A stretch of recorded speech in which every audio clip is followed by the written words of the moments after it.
حضور اقدس صلی اللہ علیہ وسلم کا 2 سے زیادہ کی جماعت پر اسلام کی دعوت پیش کرنا۔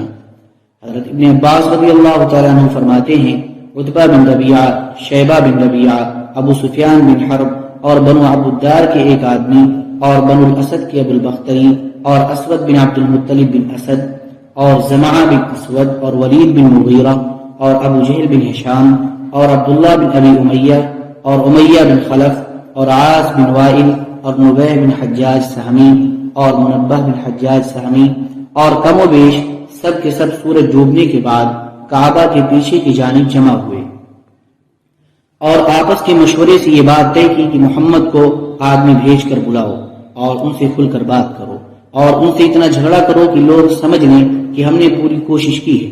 چنانچہ ایک آدمی کو پیغام دے کر حضور اقدس صلی اللہ علیہ وسلم کے پاس بھیجا کہ آپ کی قوم کے سردار آپ سے بات کرنے کے لیے یہاں جمع ہیں، آپ جلدی سے ان کے پاس اس خیال سے تشریف لے آئے کہ شاید اسلام قبول کرنے کے بارے میں ان لوگوں کی رائے بن گئی ہو، کیونکہ آپ ان کے ایمان لانے کے لیے بے چین رہا کرتے تھے اور دل سے چاہتے تھے کہ ان کو ہدایت مل جائے اور ان کا نقصان اور بگاڑ آپ پر بہت گرا تھا۔ آپ ان کے پاس آ کر بیٹھ گئے تو انہوں نے کہا، اے محمد، ہم نے تم کو آدمی بھیج کر اس لیے بلایا ہے تاکہ تم کو سمجھانے میں اپنا سارا زور لگا دیں اور لوگ سمجھ جائیں کہ ہم نے سمجھانے کی پوری کوشش کر لی ہے۔ اللہ کی قسم، ہمیں پورے عرب میں کوئی آدمی ایسا نظر نہیں آتا جس نے اپنی قوم کو ان پریشانیوں میں مبتلا کیا ہو جن میں آپ نے اپنی قوم کو مبتلا کیا ہے۔ آپ نے ان کے آبا و اجداد کو برا بھلا کہا اور ان کے دین میں عیب نکالے اور ان کو بیوقوف بنایا اور ان کے خداؤں کو برا بھلا کہا اور ان کی جماعت میں پھوٹ ڈال دی۔ ہم سے تعلقات بگاڑنے والا ہر برا کام کیا۔ اگر آپ کا ان باتوں سے مقصد مال حاصل کرنا ہے تو ہم آپ کے لیے اتنا مال جمع کر دیں گے کہ آپ ہم میں سب سے زیادہ مالدار ہو جائیں گے، اور اگر آپ ہمارا سردار بننا چاہتے ہیں تو ہم آپ کو اپنا سردار بنا لیں گے، اور اگر آپ بادشاہ بننا چاہتے ہیں تو ہم آپ کو اپنا بادشاہ بنا لیں گے، اور اگر یہ جو کچھ ہو رہا ہے یہ سب کچھ جنات کے اثر سے ہو رہا ہے جس کے سامنے آپ بے بس ہیں، تو ہم اس کا علاج کروانے کے لیے اپنی ساری دولت خرچ کرتے رہیں گے یہاں تک کہ یا تو آپ ٹھیک ہو جائیں یا آپ کے مزید علاج میں ہم معذور سمجھے جائیں، یعنی یہ پتہ چل جائے کہ یہ لا علاج مرض ہے۔ حضور اقدس صلی اللہ علیہ وسلم نے جواب میں فرمایا، جتنی باتیں تم کہہ رہے ہو ان میں سے کوئی بات بھی میرے دل میں نہیں ہے۔ جس دعوت کو لے کر میں تمہارے پاس آیا ہوں اس سے مقصد نہ تو تمہارے مال حاصل کرنا ہے نہ تمہارا سردار یا بادشاہ بننا ہے، بلکہ اللہ تعالی نے مجھے تمہاری طرف رسول بنا کر بھیجا ہے اور مجھ پر ایک کتاب نازل فرمائی ہے، اور مجھے اس بات کا حکم دیا ہے کہ تم میں سے جو مان جائے اسے خوشخبری سناؤں اور جو نہ مانے اسے اللہ کے عذاب سے ڈراؤں، اور میں نے تمہیں اللہ کے پیغام پہنچا دیے اور میں تمہارا بھلا چاہتا ہوں۔ جو دعوت لے کر میں تمہارے پاس آیا ہوں اگر تم اسے قبول کرو گے تو دنیا اور آخرت میں تمہارا نصیبہ ہے، اور اگر قبول نہیں کرو گے تو میں اللہ کے حکم کا انتظار کرتا رہوں گا یہاں تک کہ وہی میرے اور تمہارے درمیان فیصلہ کرے۔ یہ سن کر قریش کے سرداروں نے کہا، اے محمد، جو باتیں ہم نے آپ کو پیش کی ہیں اگر وہ آپ کو قبول نہیں ہیں تو آپ کو خوب معلوم ہے کہ دنیا میں کوئی ہم سے زیادہ تنگ شہر والا اور ہم سے زیادہ کم مال والا اور ہم سے زیادہ سخت زندگی والا نہیں ہے، تو آپ کے جس رب نے آپ کو یہ دعوت دے کر بھیجا ہے اس سے ہمارے لیے آپ یہ سوال کریں کہ وہ ان پہاڑوں کو ہم سے دور ہٹا دے جن کی وجہ سے ہمارے شہر تنگ پڑ گئے ہیں، اور ہمارے شہروں کو وسیع بنا دے، اور یہاں شام و عراق جیسی نہریں چلا دے، اور جو ہمارے آبا و اجداد مر چکے ہیں ان کو دوبارہ زندہ کر دے، ان میں سے خاص طور سے قصی بن کلاب کو بھی زندہ کر دے کیونکہ وہ سچے بزرگ تھے۔ پھر ہم ان سے پوچھیں گے کہ جو کچھ آپ کہہ رہے ہیں وہ حق ہے یا غلط ہے۔ جتنی باتوں کا ہم نے آپ سے مطالبہ کیا ہے اگر آپ ان کو پورا کر دیں گے اور ہمارے آبا و اجداد آپ کی تصدیق کر دیں گے تو ہم بھی آپ کو سچا مان لیں گے، اور اس سے ہمیں پتہ چل جائے گا کہ اللہ کے ہاں آپ کا بڑا مرتبہ ہے اور آپ جیسے کہہ رہے ہیں واقعی اس نے آپ کو رسول بنا کر بھیجا ہے۔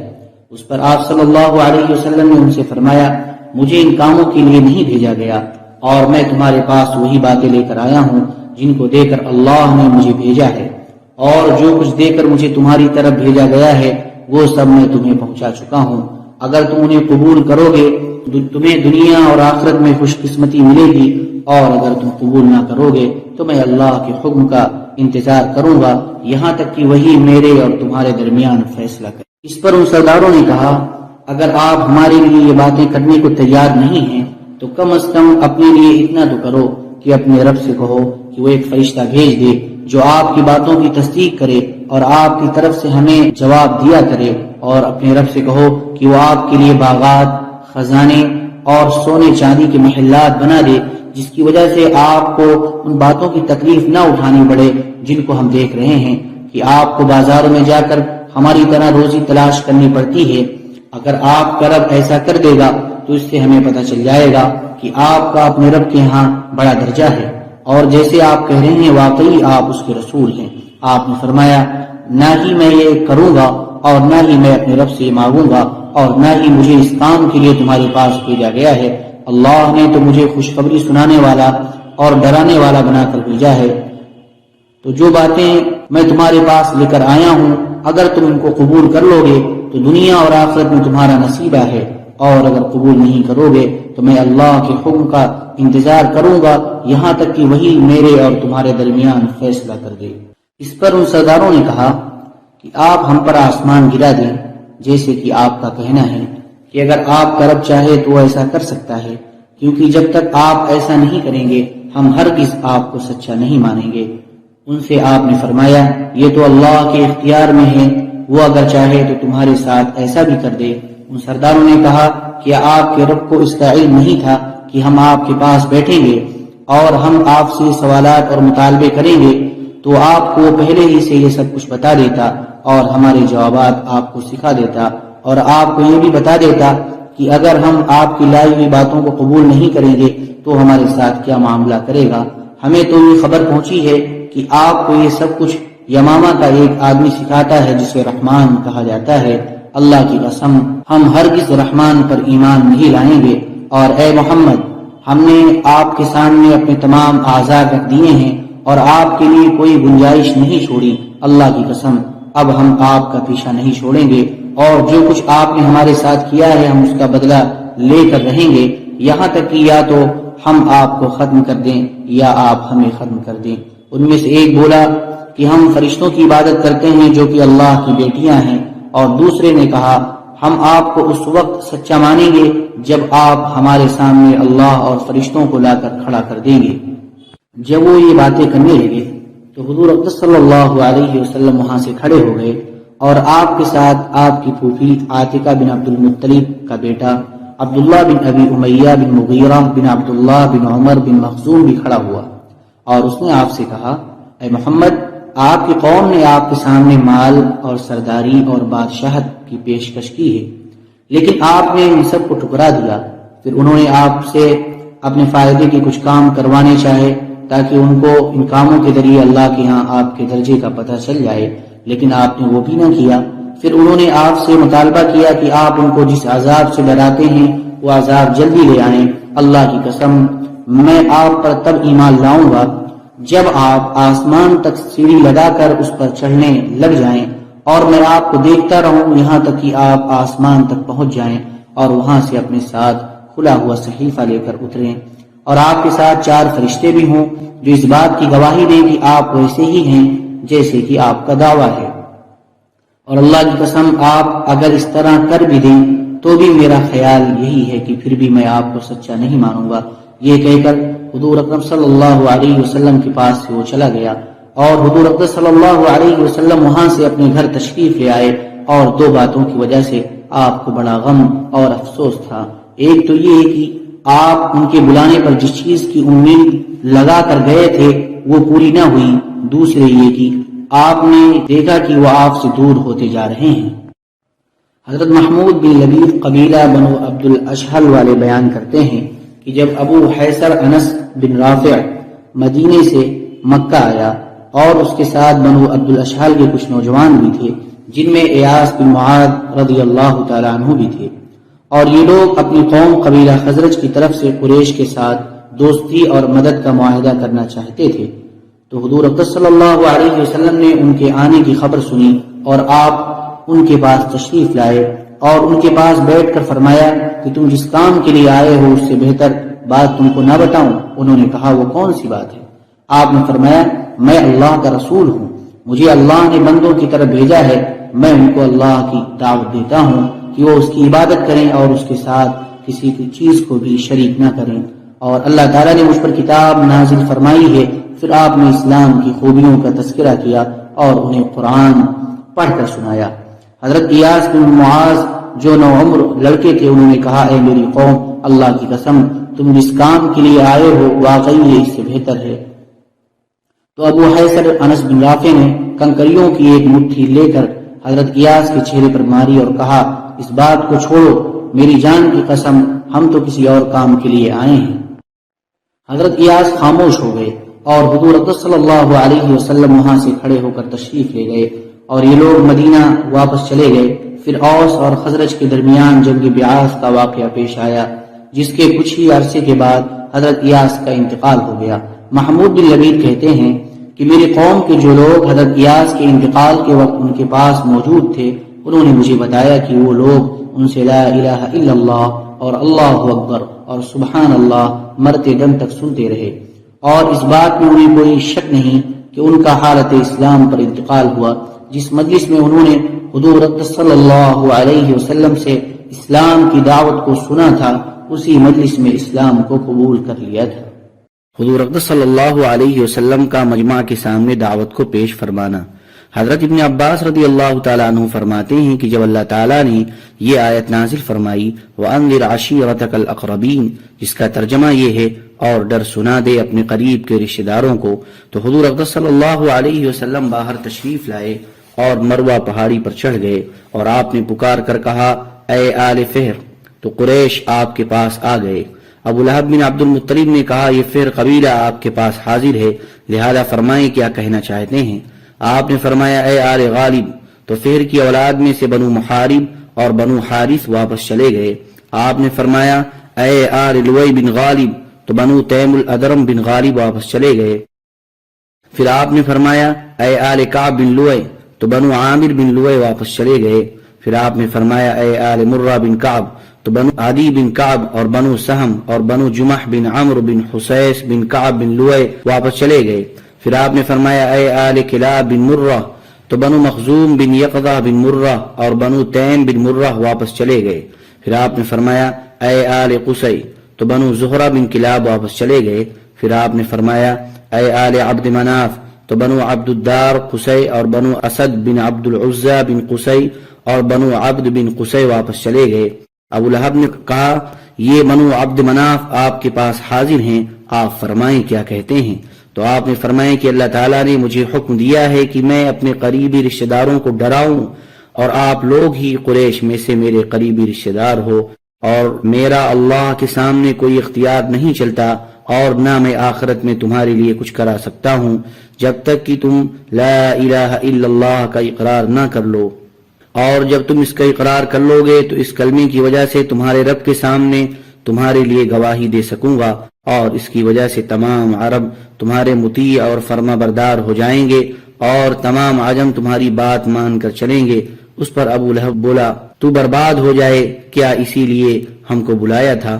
اس پر اللہ تعالیٰ نے تبت ید ابی لہب وتب سورت نازل فرمائی کہ ابو لہب کے دونوں ہاتھ ٹوٹ گئے، یعنی اس کے ہاتھ برباد ہو گئے۔ حضرت ابن عباس رضی اللہ تعالیٰ عنہ فرماتے ہیں کہ جب اللہ تعالیٰ نے وَأَنذِرْ عَشِيرَتَكَ الْأَقْرَبِينَ آیت نازل فرمائی تو آپ صفا پہاڑی پر تشریف لے گئے اور اس پر چڑھ کر زور سے پکارا یا صباحہ، یعنی اے لوگو صبح صبح دشمن حملہ کرنے والا ہے، اس لیے یہاں جمع ہو جاؤ۔ چنانچہ سب لوگ آپ کے پاس جمع ہو گئے، کوئی خود آیا، کسی نے اپنا قاصد بھیج دیا۔ اس کے بعد آپ صلی اللہ علیہ وسلم نے فرمایا اے بنو عبد المطلب، اے بنو فہر، اے بنو کعب، ذرا یہ تو بتاؤ اگر میں تمہیں یہ خبر دوں کہ اس پہاڑ کے دامن میں گھڑ سواروں کا ایک لشکر ہے جو تم پر حملہ کرنا چاہتا ہے تو کیا تم مجھے سچا مان لو گے؟ سب نے کہا جی ہاں۔ آپ نے فرمایا میں تمہیں ایک سخت عذاب کے آنے سے پہلے اس سے ڈرانے والا ہوں۔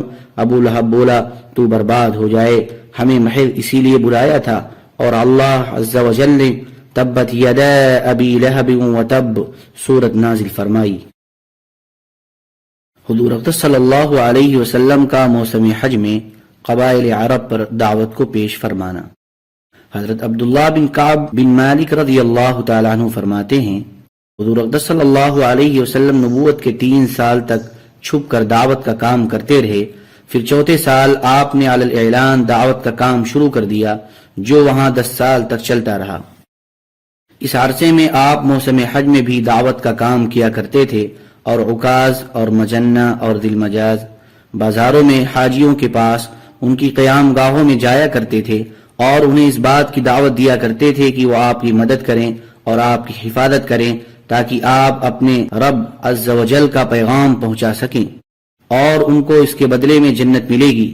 لیکن آپ اپنی مدد کے لیے کسی کو بھی تیار نہ پاتے، حتیٰ کہ آپ ایک ایک قبیلہ کے بارے میں اور اس کی قیام گاہ کے بارے میں پوچھتے تھے، اور ہر قبیلہ کے پاس جاتے، اور اس طرح چلتے چلتے آپ بنی عامر بن صعصع کے پاس پہنچے۔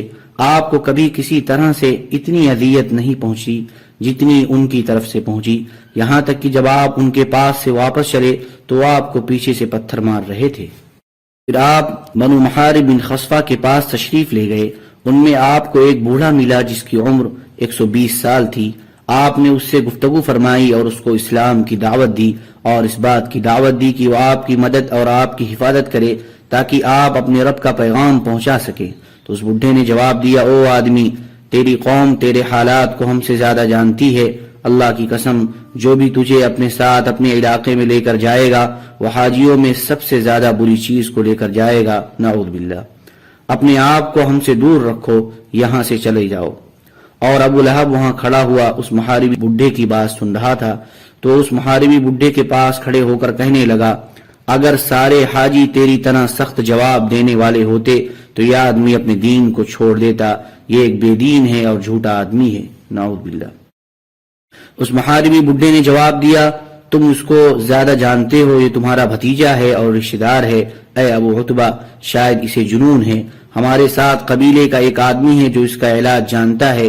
ابو لہب نے اس بات کا کوئی جواب نہیں دیا، لیکن جب وہ پھر آپ کو عرب کے کسی قبیلے کے پاس کھڑا ہوا دیکھتا تو دور سے ہی چلا کر کہتا، یہ بے دین ہے اور جھوٹا آدمی ہے۔ حضرت وابسہ اپنے دادا سے نقل کرتے ہیں کہ ہم لوگ مینا میں جمر اولا جو مسجد خیف کے قریب ہے اس کے پاس ٹھہرے ہوئے تھے۔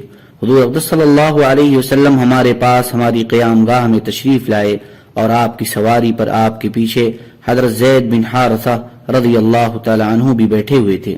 آپ نے ہمیں دعوت دی جسے ہم نے اللہ کی قسم قبول نہیں کیا، اور یہ ہم نے اچھا نہیں کیا، اور ہم نے اسی موسم حج میں آپ کے اور آپ کی دعوت کے بارے میں سن رکھا تھا۔ آپ نے ہمارے پاس کھڑے ہو کر دعوت دی جسے ہم نے قبول نہیں کیا۔ ہمارے ساتھ حضرت میسرہ بن مسروق ابسی بھی تھے۔ وہ کہنے لگے، میں اللہ کی قسم کھا کر کہتا ہوں، اگر ہم اس آدمی کو سچا مان لیں اور اسے اپنے علاقے میں اپنے ساتھ لے جا کر اپنے بیچ ٹھہرا لیں تو یہ بہت اچھی رائے ہوگی۔ میں اللہ کی قسم کھا کر کہتا ہوں کہ اس آدمی کی بات غالب ہو کر رہے گی، حتیٰ کہ دنیا میں ہر جگہ پہنچ جائے گی۔ قوم نے میسرہ سے کہا، ان باتوں کو چھوڑو، ایسی بات ہم پر کیوں پیش کرتے ہو جس کے برداشت کی ہم میں طاقت نہیں ہے۔ میسرہ کی باتیں سن کر حضور اکرم صلی اللہ علیہ وسلم کو میسرہ کی ایمان لانے کی کچھ امید ہو گئی، اور آپ نے میسرہ سے مزید بات کی۔ میسرہ نے کہا کہ آپ کا کلام بہت ہی خوبصورت اور بہت نورانی ہے، لیکن میری قوم میری مخالفت کر رہی ہے، اور آدمی تو اپنی قوم کے ساتھ ہی چلا کرتا ہے۔ جب آدمی کی قوم ہی آدمی کی مدد نہ کرے تو دشمن تو اور زیادہ دور ہیں۔ یہ سن کر حضور اقدس صلی اللہ علیہ وسلم واپس تشریف لے گئے، اور وہ قوم اپنے علاقے کو واپس جانے لگی تو ان سے حضرت میسرہ نے کہا، آؤ فتح چلتے ہیں، کیونکہ وہاں یہودی رہتے ہیں، ان سے ہم اس آدمی کے بارے میں پوچھیں گے۔ چنانچہ وہ لوگ یہودیوں کے پاس گئے اور ان سے حضور اکرم صلی اللہ علیہ وسلم کے بارے میں پوچھا۔ وہ اپنی کتاب نکال کر لائے اور سامنے رکھ کر اس میں سے حضور اقدس صلی اللہ علیہ وسلم کا ذکر مبارک پڑھنے لگے۔ اس میں یہ لکھا ہوا تھا کہ آپ ان پڑھ اور عربی نبی ہیں، اونٹ پر سوار ہوا کریں گے، معمولی چیز پر یا ٹکڑے پر گزارا کر لیں گے، ان کا قد نہ زیادہ لمبا ہوگا نہ چھوٹا، اور ان کے بال نہ بالکل گھنگریالے ہوں گے نہ بالکل سیدھے، ان کی آنکھوں میں سرخ ڈورا ہوگا، اور ان کا رنگ سفید سرخی مائل ہوگا۔ اتنا پڑھنے کے بعد یہودیوں نے یہ کہا کہ جس آدمی نے تمہیں دعوت دی ہے اگر وہ ایسا ہی ہے تو تم اس کی دعوت کو قبول کر لو اور اس کے دین میں داخل ہو جاؤ، کیونکہ ہم حسد کی وجہ سے ان کا اتباع نہیں کریں گے اور ہمارے ان سے زبردست معرکے ہوں گے۔ عرب کا رہنے والا ہر آدمی یا تو آپ کا اتباع کرے گا یا آپ سے لڑے گا، لہذا تم ان کا اتباع کرنے والوں میں سے بن جاؤ۔ حضرت میسرہ نے کہا اے میری قوم، اب تو بات بالکل واضح ہو چکی ہے۔ قوم نے کہا اگلے سال حج پر جا کر ان سے ملیں گے۔ چنانچہ وہ سب اپنے علاقے کو واپس چلے گئے۔ ان کے سرداروں نے ان کو اس سے روک دیا اور ان میں سے کوئی بھی حضور اکرم صلی اللہ علیہ وسلم کا اتباع نہ کر سکا۔ جب حضور اقدس صلی اللہ علیہ وسلم ہجرت فرما کر مدینہ منورہ تشریف لائے اور حجۃ الوداع میں تشریف لے گئے تو وہاں حضرت میسرہ سے ملاقات ہوئی اور حضور اقدس صلی اللہ علیہ وسلم نے ان کو پہچان لیا تو حضرت میسرہ نے عرض کیا یا رسول اللہ، جس دن آپ ہمارے ہاں اونٹنی پر سوار ہو کر تشریف لائے تھے اسی دن سے میرے دل میں آپ کی اتباع کی بڑی آرزو ہے، لیکن جو ہونا تھا وہ ہو گیا اور اللہ تعالیٰ کو میرا اتنی دیر سے مسلمان ہونا ہی منظور تھا۔ اس موقع پر جتنے لوگ میرے ساتھ تھے ان میں سے اکثر مر گئے۔ اے اللہ کے نبی، اب وہ کہاں ہوں گے؟ حضور اقدس صلی اللہ علیہ وسلم نے فرمایا جو بھی اسلام کے علاوہ کسی اور دین پر مرا ہے وہ اب دوزخ میں ہے۔ حضرت میسرہ نے کہا الحمدللہ، تمام تعریفیں اس اللہ کے لیے ہے جس نے مجھے بچا لیا، اور حضرت میسرہ رضی اللہ تعالی عنہ مسلمان ہو گئے اور اچھے مسلمان بن کر زندگی گزار دی، اور حضرت ابو بکر رضی اللہ تعالی عنہ کے ہاں ان کا بڑا درجہ تھا۔ حضرت ابن رومان اور حضرت عبداللہ بن ابی بکر وغیرہ حضرات فرماتے ہیں حضور اقدس صلی اللہ علیہ وسلم بازار عکاظ میں قبیلہ کندہ کے پاس ان کی قیام گاہ میں تشریف لے گئے۔ آپ ان سے زیادہ نرم مزاج قبیلہ کے پاس کبھی نہیں گئے تھے۔ جب آپ نے دیکھا کہ یہ لوگ نرم ہیں اور بہت محبت کر رہے ہیں تو آپ نے ان سے دعوت کی بات شروع کر دی کہ میں تمہیں ایک اللہ کی دعوت دیتا ہوں جس کا کوئی شریک نہیں، اور اس بات کی دعوت دیتا ہوں کہ جس طرح تم اپنی جانوں کی حفاظت کرتے ہو اسی طرح تم میری بھی حفاظت کرو، پھر اگر میں غالب آ گیا تو تمہیں پورا اختیار ہوگا۔ اکثر قبیلہ والوں نے کہا یہ تو بہت اچھی بات ہے، لیکن ہم انہی خداؤں کی عبادت کریں گے جن کی عبادت ہمارے آبا و اجداد کیا کرتے تھے۔ قوم میں سے ایک چھوٹی عمر والے نے کہا اے میری قوم، دوسروں کے ماننے اور ساتھ لے جانے سے پہلے تم ان کی بات مان کر ان کو اپنے ساتھ لے جاؤ۔ اللہ کی قسم، اہل کتاب بیان کیا کرتے ہیں کہ ایک نبی حرم سے ظاہر ہوگا جس کا زمانہ قریب آ چکا ہے۔ قوم میں ایک کانا آدمی تھا، اس نے کہا چپ کرو، میری بھی سنو، اس کو تو اس کے خاندان نے نکال دیا ہے اور تم اس کو پناہ دے کر پورے عرب کی لڑائی مول لینا چاہتے ہو؟ نہیں نہیں، ایسا ہرگز نہ کرو۔ یہ سن کر آپ وہاں سے بڑے غمگین ہو کر واپس تشریف لے آئے۔ وہ لوگ اپنی قوم میں واپس گئے اور ان کو اپنے سارے حالات سنائے تو ایک یہودی نے ان سے کہا تم نے بڑا سنہرا موقع ضائع کر دیا، اگر تم دوسروں سے پہلے اس آدمی کی بات مان لیتے تو تمام عرب کے سردار بن جاتے۔ ان کی صفات اور حلیہ کا بیان ہماری کتاب میں موجود ہے۔ وہ یہودی کتاب میں سے حضور اقدس صلی اللہ علیہ وسلم کی صفات اور حلیہ پڑھ کر سناتا جاتا، اور جو حضور اقدس صلی اللہ علیہ وسلم کو دیکھ کر آئے تھے وہ اس سارے کی تصدیق کرتے جاتے۔ اس یہودی نے کہا ہماری کتاب میں یہ بھی ہے کہ ان کا ظہور مکہ میں ہوگا اور وہ ہجرت کر کے یثرب مدینہ جائیں گے۔ یہ سن کر ساری قوم نے طے کیا کہ اگلے سال موسم حج میں جا کر حضور اقدس صلی اللہ علیہ وسلم سے ضرور ملیں گے، لیکن ان کے ایک سردار نے ان کو اگلے سال حج پر جانے سے روک دیا، چنانچہ ان میں سے کوئی بھی آپ سے نہ مل سکا اور اس یہودی کا انتقال ہو گیا، اور لوگوں نے سنا کہ مرتے وقت وہ حضور اقدس صلی اللہ علیہ وسلم کی تصدیق کر رہا تھا اور ایمان کا اظہار کر رہا تھا۔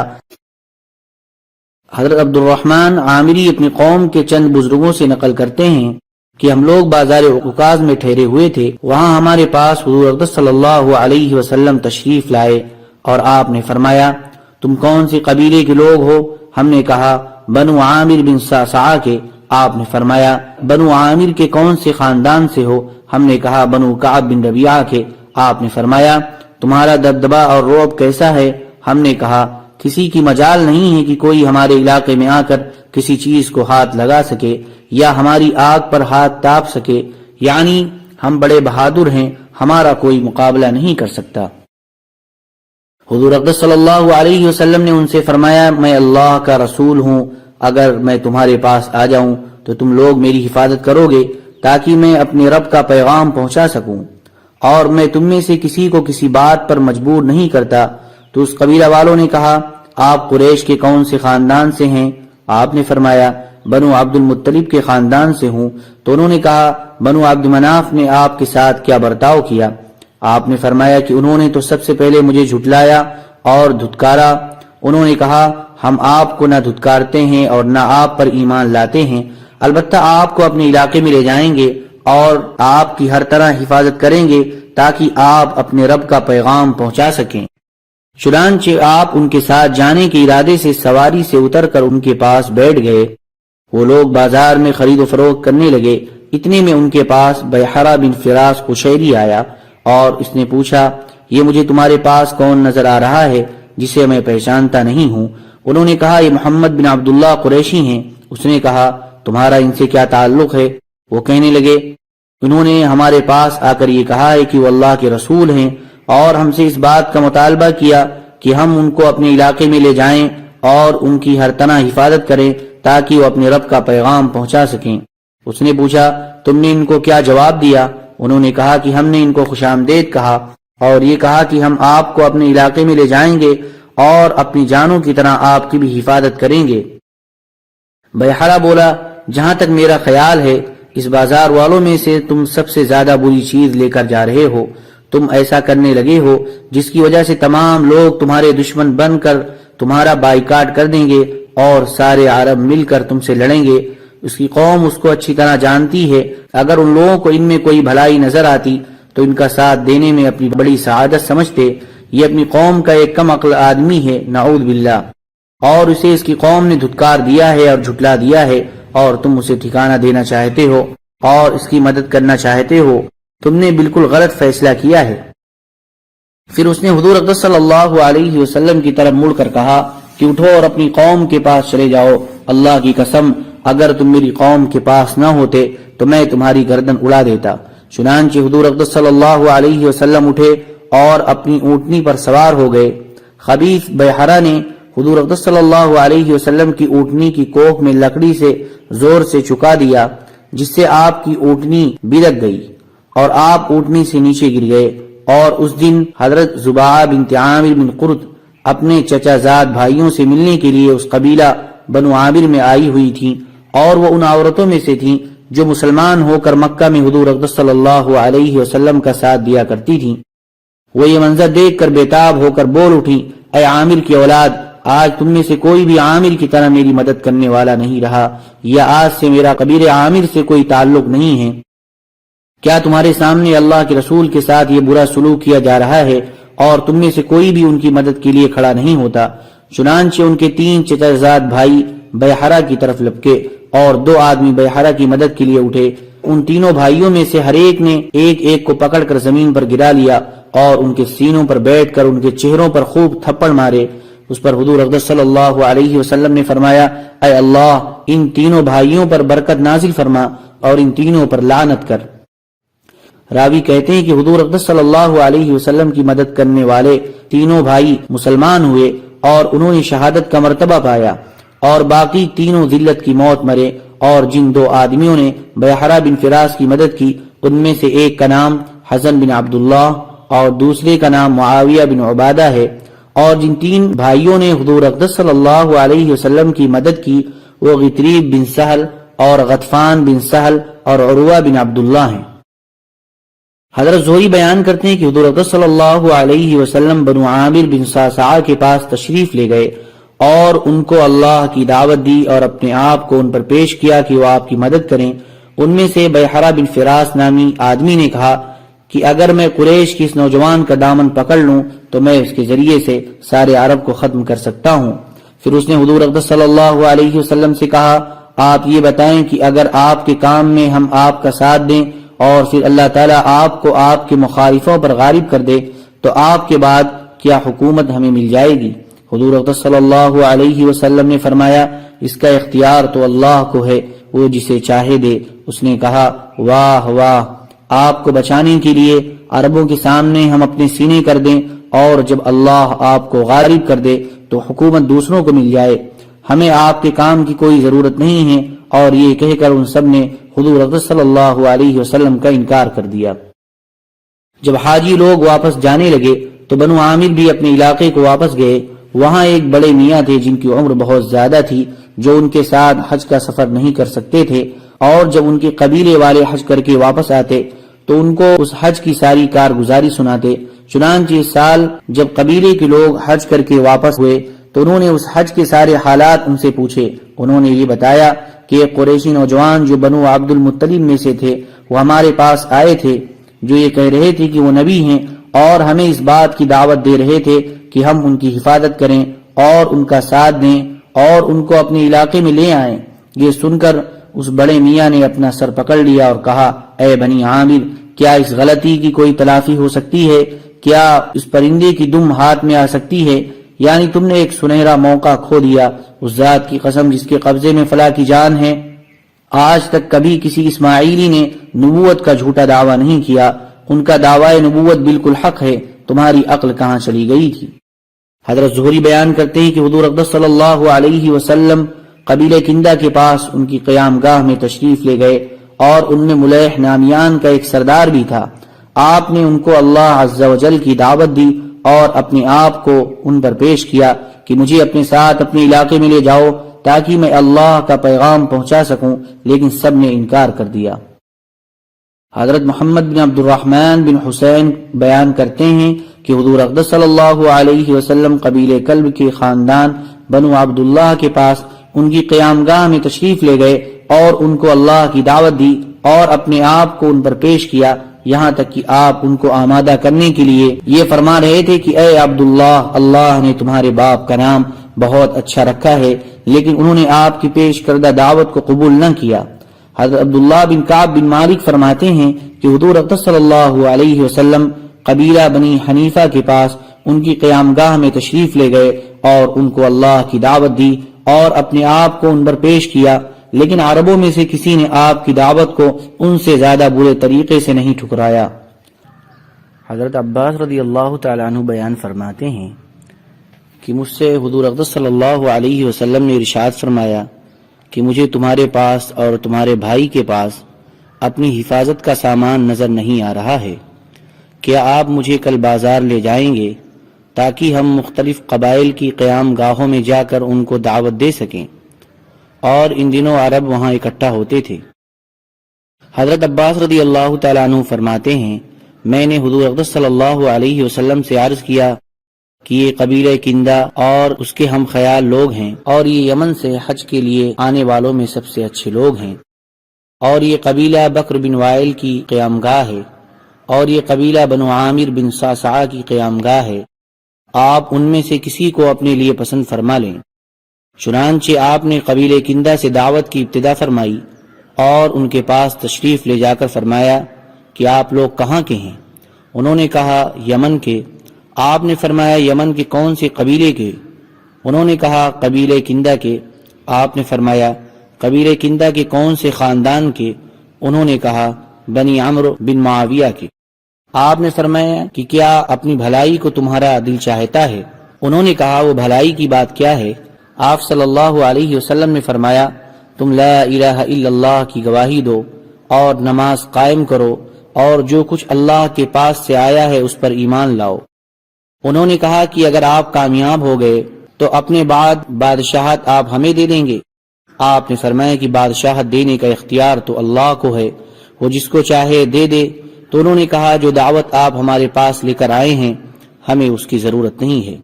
کلبی کی روایت میں یہ ہے کہ انہوں نے کہا کیا آپ اس لیے ہمارے پاس آئے ہیں تاکہ آپ ہمیں ہمارے خداؤں سے روک دیں اور ہم سارے عرب کی مخالفت مول لے لیں؟ آپ اپنی قوم کے پاس چلے جائیں، ہمیں آپ کی ضرورت نہیں۔ چنانچہ آپ ان کے پاس سے اٹھ کر قبیلہ بکر بن وائل کے پاس تشریف لے گئے اور آپ نے فرمایا آپ کا کون سا قبیلہ ہے؟ انہوں نے کہا بکر بن وائل۔ آپ نے فرمایا بکر بن وائل کا کون سا خاندان؟ انہوں نے کہا بنو قیس بن ثعلبہ۔ آپ نے فرمایا آپ لوگوں کی تعداد کتنی ہے؟ انہوں نے کہا ریت کے ذروں کی طرح بہت ساری۔ آپ نے فرمایا کہ تمہارا رعب اور دبدبہ کیسا ہے؟ انہوں نے کہا کچھ نہیں۔ اہل فارس ہمارے پڑوسی ہیں، نہ ہم ان سے حفاظت کر سکتے ہیں اور نہ ہم ان کے مقابلے میں کسی کو پناہ دے سکتے ہیں۔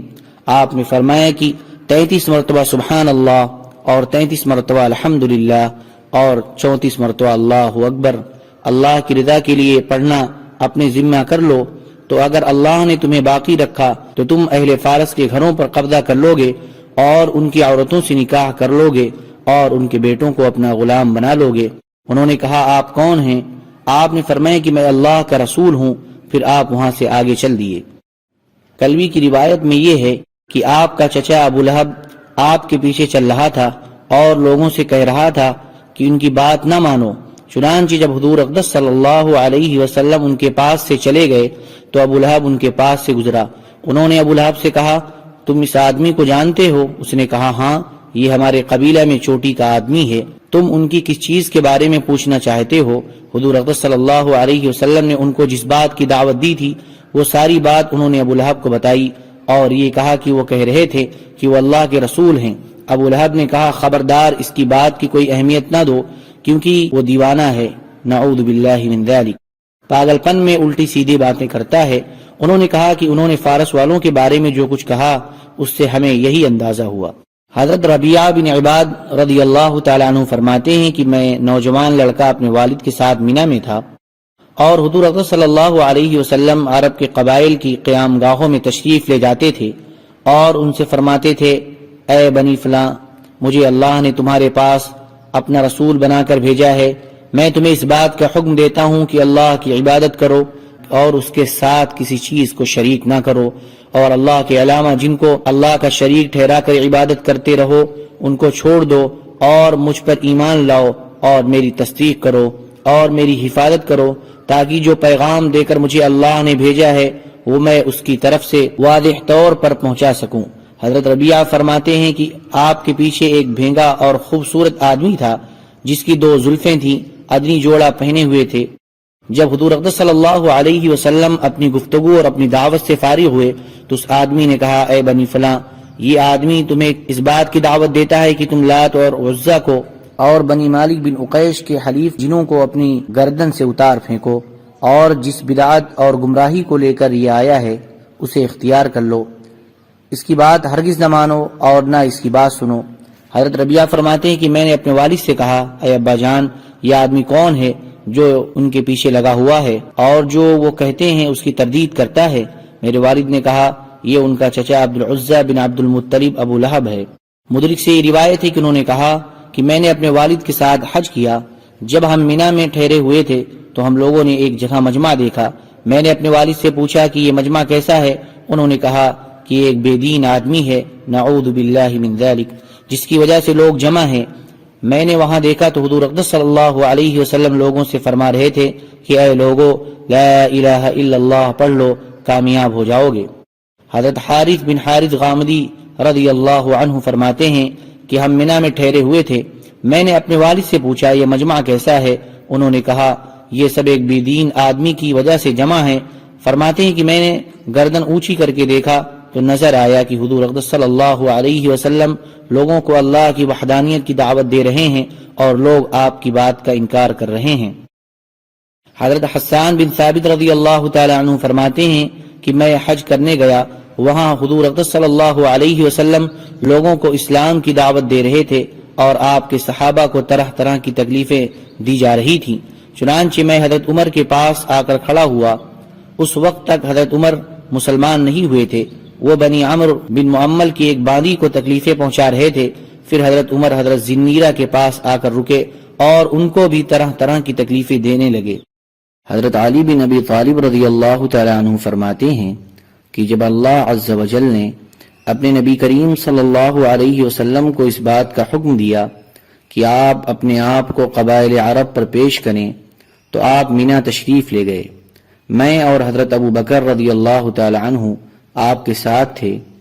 ہم عرب کی مجلسوں میں سے ایک مجلس میں پہنچے تو حضرت ابو بکر نے آگے بڑھ کر سلام کیا۔ حضرت ابو بکر ہر دم پیش قدمی کرنے والے تھے اور عرب کے انساب سے خوب اچھی طرح واقف تھے۔ تو انہوں نے کہا تم کس قوم کے لوگ ہو؟ تو انہوں نے کہا تم کس قوم کے لوگ ہو؟ انہوں نے کہا ربیعہ کے۔ حضرت ابو بکر نے کہا تم ربیعہ کے کون سے خاندان کے ہو؟ اس کے بعد ابو نعیم نے بہت لمبی حدیث ذکر کی ہے جس میں یہ بھی آتا ہے کہ حضرت علی رضی اللہ تعالیٰ عنہ فرماتے ہیں کہ پھر ہم ایک باوقار مجلس میں پہنچے، اس میں بہت سے بلند مرتبہ اور باعزت بزرگ بیٹھے ہوئے تھے، چنانچہ حضرت ابو بکر نے آگے بڑھ کر سلام کیا۔ حضرت علی نے فرمایا کہ حضرت ابو بکر ہر دم پیش قدمی کرنے والے تھے، تو ان سے حضرت ابو بکر نے کہا تم کس قوم کے لوگ ہو؟ انہوں نے کہا ہم بنو شیبان بن ثعلبہ کے۔ حضرت ابو بکر نے حضور اقدس صلی اللہ علیہ وسلم کی طرف متوجہ ہو کر کہا میرے ماں باپ آپ پر قربان ہوں، ان کی قوم میں ان سے زیادہ معزز کوئی نہیں ہے۔ اس وقت اس قوم میں مفروق بن عمرو اور ہانی بن قبیصہ اور مثنى بن حارثہ اور نعمان بن شریک موجود تھے، اور ان میں حضرت ابو بکر کے سب سے زیادہ قریب مفروق بن عمرو تھے، اور مفروق بیان اور گفتگو میں اپنی قوم پر چھائے ہوئے تھے۔ ان کی 2 زلفیں تھیں جو ان کے سینے پر پڑی ہوئی تھیں۔ چونکہ یہ مجلس میں حضرت ابو بکر سے سب سے زیادہ قریب تھے، اس لیے حضرت ابو بکر نے ان سے پوچھا تمہارے قبیلے کی تعداد کتنی ہے؟ تو انہوں نے کہا ہم 1000 سے زیادہ ہیں اور 1000 کم ہونے کی وجہ سے شکست نہیں کھا سکتے۔ حضرت ابو بکر نے پوچھا تمہارے یہاں حفاظت کی کیا صورت ہے؟ انہوں نے کہا ہمارا کام تو کوشش کرنا ہے، باقی ہر قوم کی اپنی اپنی قسمت ہے۔ حضرت ابو بکر نے پوچھا تمہارے اور تمہارے دشمن کے درمیان لڑائی کا کیا حال ہوتا ہے؟ مفروق نے کہا جب ہم لڑتے ہیں تو ہم بہت زیادہ غصے میں ہوتے ہیں، اور جب ہمیں غصہ آ جاتا ہے تو ہم بہت سخت قسم کی لڑائی کرتے ہیں، اور عمدہ گھوڑوں کو اولاد پر اور ہتھیاروں کو دودھ دینے والے جانوروں پر ترجیح دیتے ہیں، یعنی سامان جنگ ہمیں سب سے زیادہ پیارا ہے، اور مدد تو اللہ کی طرف سے آتی ہے۔ کبھی اللہ تعالی ہمیں غالب کر دیتے ہیں اور کبھی دوسروں کو، شاید آپ قبیلے قریش کے ہیں۔ حضرت ابو بکر نے کہا اگر تمہیں چاہیے کہ قریش میں اللہ کے ایک رسول ہیں تو وہ یہ ہیں۔ مفروق نے کہا ہاں ہمیں یہ خبر پہنچی ہے کہ قریش کے ایک آدمی کہتے ہیں کہ وہ اللہ کے رسول ہیں۔ پھر مفروق نے حضور اقدس صلی اللہ علیہ وسلم کی طرف متوجہ ہو کر کہا آپ کس چیز کی دعوت دیتے ہیں اے قریشی بھائی؟ حضور اقدس صلی اللہ علیہ وسلم آگے بڑھ کر بیٹھ گئے اور حضرت ابو بکر کھڑے ہو کر حضور اقدس صلی اللہ علیہ وسلم پر اپنے کپڑے سے سایہ کرنے لگے۔ حضور اقدس صلی اللہ علیہ وسلم نے فرمایا میں تمہیں اس بات کی دعوت دیتا ہوں کہ تم اس بات کی گواہی دو کہ اللہ کے سوا کوئی معبود نہیں اور میں اللہ کا رسول ہوں، اور اس کی دعوت دیتا ہوں کہ مجھے اپنے یہاں رہنے کی جگہ دے اور میری ہر طرح سے حفاظت کرو اور میری مدد کرو تاکہ میں اللہ کے حکم کو پہنچا سکوں، کیونکہ قبیلے قریش اللہ کے دین کے خلاف ایک دوسرے کی مدد کر رہے ہیں اور اللہ کے رسول کو جھٹلا رہے ہیں، اور باطل میں لگ کر انہوں نے حق کو بالکل چھوڑ دیا ہے اور اللہ سے بے نیاز ہو گئے ہیں، حالانکہ اللہ تعالیٰ ہی ہر حال میں ساری مخلوق سے بے نیاز اور قابل تعریف ہے۔ مفروق نے حضور اقدس صلی اللہ علیہ وسلم سے کہا اے قریشی بھائی آپ اور کس چیز کی دعوت دیتے ہیں؟ آپ نے یہ آیت تلاوت فرمائی قل تعالوا اتل ما حرم ربكم عليكم الا تشركوا به شيئا وبالوالدين احسانا سے لے کر فتفرق بكم عن سبيله ذلكم وصاكم به لعلكم تتقون تک، جن کا ترجمہ یہ ہے تو کہے تم آؤ میں سنا دوں جو حرام کیا ہے تم پر تمہارے رب نے کہ شریک نہ کرو اس کے ساتھ اس کو، اور ماں باپ کے ساتھ نیکی کرو اور مار نہ ڈالو اپنی اولاد کو مفلسی سے، ہم رزق دیتے ہیں تم کو اور ان کو، اور پاس نہ جاؤ بے حیائی کے کام کے جو ظاہر ہو اس میں سے اور جو پوشیدہ ہو، اور مار نہ ڈالو اس جان کو جس کو حرام کیا ہے اللہ نے مگر حق پر، تم کو یہ حکم کیا ہے تاکہ تم سمجھو، اور پاس نہ جاؤ یتیم کے مال کے مگر اس طرح سے کہ بہتر ہو یہاں تک کہ پہنچ جائے اپنی جوانی کو، اور پورا کرو اور تول کو انصاف سے، ہم کسی کے ذمے وہی چیز لازم کرتے ہیں جس کی اس کو طاقت ہو، اور جب بات کہو تو حق کی کہو اگرچہ وہ اپنا قریب ہی ہو، اور اللہ کا عہد پورا کرو۔ تم کو یہ حکم کر دیا ہے تاکہ تم نصیحت پکڑو، اور حکم کیا ہے کہ یہ راہ ہے میری سیدھی سو اس پر چلو، اور مت چلو اور رستوں پر کہ وہ تم کو جدا کر دیں گے اللہ کے راستے سے، یہ حکم کر دیا ہے تم کو تاکہ تم بچتے رہو۔ مفروق نے حضور اقدس صلی اللہ علیہ وسلم سے کہا، اے قریشی بھائی، آپ اور کس چیز کی دعوت دیتے ہیں؟ اللہ کی قسم یہ زمین والوں کا کلام نہیں ہے، اور اگر یہ زمین والوں کا کلام ہوتا تو ہم اسے ضرور پہچان لیتے۔ پھر حضور اقدس صلی اللہ علیہ وسلم نے ان اللہ یأمر بالعدل والاحسان سے لے کر لعلکم تذکرون تک تلاوت فرمائی، جس کا ترجمہ یہ ہے، اللہ حکم کرتا ہے انصاف کرنے کا اور بھلائی کرنے کا اور قرابت والوں کے دینے کا، اور منع کرتا ہے بے حیائی سے اور نامعقول کام سے اور سرکشی سے، تم کو سمجھاتا ہے تاکہ تم یاد رکھو۔ مفروق نے کہا، اے قریش کی قسم، تم نے بڑے عمدہ اخلاق اور اچھے اعمال کی دعوت دی ہے، اور جس قوم نے آپ کو جھٹلایا ہے اور آپ کے خلاف ایک دوسرے کی مدد کی ہے انہوں نے جھوٹ بولا ہے۔ مفروق نے یہ مناسب سمجھا کہ اس گفتگو میں ہانی بن قبیصہ بھی ان کے شریک ہو جائیں، اس وجہ سے انہوں نے کہا، یہ ہانی بن قبیصہ ہیں جو ہمارے بزرگ اور ہمارے دینی امور کے ذمہ دار ہیں۔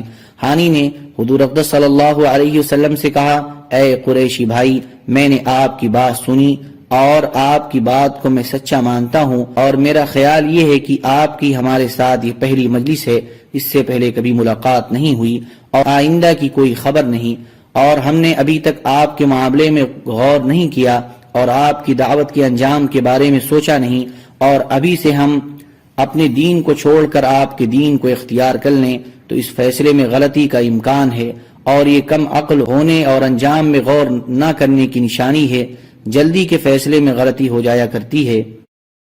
اور دوسری بات یہ ہے کہ ہمارے پیچھے بڑا خاندان ہے جن کے بغیر ہم کوئی معاہدہ کرنا پسند نہیں کرتے، فی الحال آپ بھی واپس تشریف لے جائیں اور ہم بھی واپس جاتے ہیں، آپ بھی غور کریں اور ہم بھی غور کرتے ہیں۔ اور ہانی نے بھی یہ بات مناسب سمجھی کہ گفتگو میں مثنی بن حارثہ بھی شریک ہو جائیں، چنانچہ انہوں نے کہا، یہ مثنی بن حارثہ ہمارے بزرگ اور ہمارے جنگی امور کے ذمہ دار ہیں۔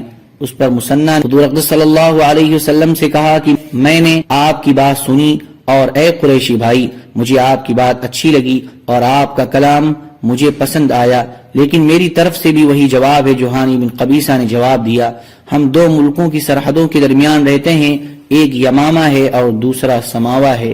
تو ان سے حضور اقدس صلی اللہ علیہ وسلم نے فرمایا، یہ کون سے دو ملکوں کی سرحدیں ہیں؟ مثنی نے کہا، ایک طرف تو ملک عرب کی سرزمین اور اونچے ٹیلے اور پہاڑ ہیں، اور دوسری طرف فارس کی سرزمین اور کسرا کی نہریں ہیں، اور ہمیں وہاں رہنے کی اجازت کسرا نے اس شرط پر دی ہے کہ ہم وہاں کوئی نئی چیز نہ چلائیں اور نہ کسی نئی تحریک چلانے والے کو وہاں رہنے دیں، اور بہت ممکن ہے کہ آپ جس چیز کی دعوت دے رہے ہیں وہ بادشاہوں کو ناپسند ہو۔ سرزمین عرب کے آس پاس کے علاقے کا دستور یہ ہے کہ خطاوار کی خطا معاف کر دی جاتی ہے اور اس کا عذر قبول کر لیا جاتا ہے، اور سرزمین فارس کے آس پاس کے علاقے کا دستور یہ ہے کہ نہ خطاوار کی خطا معاف کی جاتی ہے اور نہ اس کا عذر قبول کیا جاتا ہے۔ اس لیے اگر آپ یہ چاہتے ہیں کہ ہم آپ کو اپنے علاقے میں لے جائیں اور عربوں کے مقابلے میں ہم آپ کی مدد کریں تو ہم اس کی ذمہ داری لے سکتے ہیں، لیکن اہل فارس کے مقابلے میں کوئی ذمہ داری نہیں لے سکتے۔ حضور اقدس صلی اللہ علیہ وسلم نے فرمایا، جب تم نے سچی بات صاف صاف کہہ دی تو یہ تم نے برا جواب نہیں دیا، لیکن بات یہ ہے کہ اللہ کے دین کو لے کر وہی کھڑا ہو سکتا ہے جو دین کی ہر جانب سے حفاظت کرے۔ پھر حضور اقدس صلی اللہ علیہ وسلم حضرت ابو بکر کا ہاتھ پکڑ کر کھڑے ہو گئے۔ اس کے بعد ہم اوس اور خزرج کی مجلس میں پہنچے۔ ہمارے اس مجلس سے اٹھنے سے پہلے ہی وہ حضور اقدس صلی اللہ علیہ وسلم سے اسلام پر بیعت ہو گئے۔ حضرت علی رضی اللہ تعالی عنہ نے فرمایا کہ یہ اوس و خزرج والے بڑے سچے اور بڑے صابر تھے۔ صاحب بدایہ نے اس حدیث میں یہ مضمون بھی بیان کرتے ہیں کہ حضور اقدس صلی اللہ علیہ وسلم نے فرمایا کہ اللہ کے دین کو لے کر وہی کھڑا ہو سکتا ہے جو دین کی ہر جانب سے حفاظت کرے۔ پھر آپ نے فرمایا، تم مجھے ذرا یہ بتاؤ کہ تھوڑے ہی عرصے میں اللہ پاک ان کا ملک اور مال دے دیں اور ان کی بیٹیوں کو تمہارا بچھونا بنا دیں، یعنی وہ تمہاری بیویاں یا بادیاں بن جائیں، کیا تم اس کے لیے اللہ کی تسبیح و تقدیس بیان کرنے کے لیے تیار ہو؟ نعمان بن شریک نے حضور اقدس صلی اللہ علیہ وسلم سے کہا، اے قریشی، آپ کی بات ہمیں منظور ہے۔ پھر آپ نے یہ آیتیں تلاوت فرمائی، إنا أرسلناك شاهدا ومبشرا ونذيرا وداعيا إلى الله بإذنه وسراجا منيرا، جن کا ترجمہ یہ ہے ہم نے تجھ کو بھیجا بتانے والا اور خوشخبری سنانے والا اور ڈرانے والا اور بلانے والا اللہ کی طرف اس کے حکم سے اور چمکتا ہوا چراغ۔ پھر حضور اقدس صلی اللہ علیہ وسلم حضرت ابو بکر کا ہاتھ پکڑ کر کھڑے ہو گئے۔ حضرت علی رضی اللہ تعالیٰ عنہ فرماتے ہیں اس کے بعد حضور اقدس صلی اللہ علیہ وسلم نے ہماری طرف متوجہ ہو کر کہا، اے علی، زمانے جاہلیت میں عرب کے اخلاق کیا یہ کتنے بلند ہیں، ان اخلاق کی وجہ سے دنیاوی زندگی میں ایک دوسرے کی حفاظت کر لیتے ہیں۔ حضرت علی رضی اللہ تعالیٰ عنہ نے فرمایا، پھر ہم اوس و خزرج کی مجلس میں پہنچے، ہمارے اٹھنے سے پہلے ہی وہ حضور اقدس صلی اللہ علیہ وسلم سے بیعت ہو گئے۔ حضرت علی رضی اللہ تعالیٰ عنہ فرماتے ہیں کہ وہ اوس و خزرج بڑے سچے اور بڑے صابر تھے۔ انصاب عرب کے بارے میں حضرت ابو بکر رضی اللہ تعالیٰ عنہ کی اتنی زیادہ معلومات سے حضور اقدس صلی اللہ علیہ وسلم بڑے خوش ہوئے۔ اس کے کچھ عرصہ کے بعد حضور اقدس صلی اللہ علیہ وسلم نے اپنے صحابہ کے پاس آ کر فرمایا کہ اللہ کی بہت ہی حمد بیان کرو، کیونکہ آج بنو ربیعہ نے اہل فارس پر کامیابی حاصل کر لی ہے، ان کے بادشاہوں کو قتل کر دیا ہے، ان کے لشکر کو بالکل تباہ کر دیا ہے، اور ان کی یہ ساری مدد میری وجہ سے ہوئی۔ دوسری یہ تفصیل بھی ہے کہ جب بنو ربیعہ کی فارس والوں سے جنگ ہوئی اور فرات کے قریب قراقیر مقام پر دونوں فوجوں کا مقابلہ ہوا تو بنو ربیعہ نے محمد صلی اللہ علیہ وسلم کے نام کو اپنا شعار اور خاص نشانی بنا لیا، جس کی وجہ سے فارس کے خلاف اللہ نے ان کی مدد فرمائی اور بنو ربیعہ اس جنگ کے بعد اسلام میں داخل ہو گئے۔ حضرت علی رضی اللہ تعالیٰ عنہ نے ایک دن انصار کی فضیلت اور ان کے پرانا ہونے اور اسلام میں سبقت لے جانے کا ذکر کرتے ہوئے فرمایا کہ جو انصار سے محبت نہ کرے اور ان کے حقوق کو نہ پہچانے وہ مومن نہیں ہے۔ انہوں نے اسلام کی ایسی دیکھ بھال کی جیسے گھوڑے کے بچھیرے کی جاتی ہے۔ وہ اپنے ہتھیاروں کی مہارت اور اپنی گفتگو کی طاقت اور اپنے دلوں کی سخاوت کی وجہ سے اسلام کی دیکھ بھال کے لیے کافی ہو گئے۔ حضور اقدس صلی اللہ علیہ وسلم حج کے موسم میں قبائل کے پاس تشریف لے جا کر ان کو دعوت دیا کرتے تھے، لیکن ان میں سے کوئی بھی آپ کی بات کو نہ مانتا اور آپ کی دعوت کو قبول نہ کرتا۔ آپ مچنہ اور عکاظ اور مینا کے بازاروں میں ان قبائل کے پاس تشریف لے جاتے اور ہر سال جا کر ان کو دعوت دیا کرتے۔ آپ ان کے پاس اتنی بار گئے کہ قبائل والے لوگ آپ کی استقامت سے حیران ہو کر کہنے لگ گئے کہ کیا اب تک وہ وقت نہیں آیا کہ آپ ہم لوگوں سے نا امید ہو جائیں؟ حتیٰ کہ اللہ تعالیٰ نے انصار کے اس قبیلے کو نوازنے کا ارادہ فرما لیا۔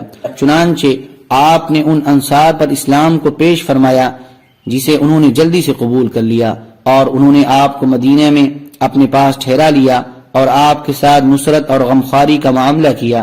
فجزاہم اللہ خیرا۔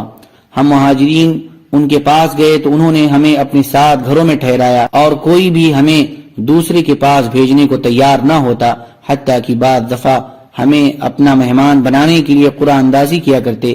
پھر انہوں نے خوشی خوشی اپنے اموال کا ہمیں اپنے سے بھی زیادہ حقدار بنا دیا اور اپنے نبی صلی اللہ علیہ وسلم وعلیہم اجمعین کی حفاظت کے لیے اپنی جانوں کو قربان کر دیا۔ حضرت ام سعد بنت سعد بن ربیع رضی اللہ عنہا فرماتی ہیں کہ حضور اقدس صلی اللہ علیہ وسلم جب تک مکہ میں رہے قبائل کو اللہ عز و جل کی دعوت دیتے رہے، جس کی وجہ سے آپ کو تکلیفیں پہنچائی جاتی رہیں اور برا بھلا کہا جاتا رہا، یہاں تک کہ اللہ تعالیٰ نے انصار کی اس قبیلے کو نصرت اسلام کی شرافت سے نوازنے کا ارادہ کیا۔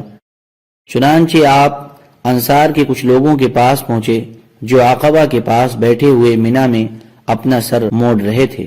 راوی کہتے ہیں کہ میں نے حضرت ام سعد سے پوچھا کہ وہ کون لوگ تھے۔ انہوں نے بتایا کہ وہ 6 یا 7 آدمی تھے، جن میں بنی نجار کے 3 آدمی تھے، اسعد بن زرارہ اور عفرہ کے 2 بیٹے۔ انہوں نے باقی حضرات کا نام مجھے نہیں بتایا۔ فرماتی ہیں کہ حضور اقدس صلی اللہ علیہ وسلم نے ان کے پاس بیٹھ کر ان کو اللہ عز و جل کی دعوت دی اور ان کو قرآن پڑھ کر سنایا۔ چنانچہ ان لوگوں نے اللہ اور رسول کی بات کو مان لیا اور وہ اگلے سال بھی حج پر آئے۔ یہ بیعت عقبہ اولیٰ کہلاتی ہے۔ اس کے بعد بیعت عقبہ ثانیہ ہوئی۔ راوی کہتے ہیں کہ میں نے حضرت ام سعد سے پوچھا کہ حضور اقدس صلی اللہ علیہ وسلم مکہ میں کتنا عرصہ رہے؟ انہوں نے کہا کیا تم نے ابو سرمہ قیس بن ابی انس کا کلام نہیں سنا؟ میں نے کہا مجھے معلوم نہیں کہ انہوں نے کیا کہا ہے، چنانچہ انہوں نے مجھے ان کا یہ شعر پڑھ کر سنایا: ثوى في قريش بضع عشرة حجة يذكر لولاق صديقا مواتيا. آپ نے قریش میں 10 سال سے زیادہ قیام فرمایا اور اس سارے عرصہ میں نصیحت اور تبلیغ فرماتے رہے، اور آپ یہ چاہتے تھے کہ کوئی موافقت کرنے والا دوست آپ کو مل جائے. اور بھی کئی شعر پڑھے جن کا تذکرہ حضرت ابن عباس رضی اللہ تعالی عنہ کی حدیث میں باب نصرت میں عن قریب آئے گا.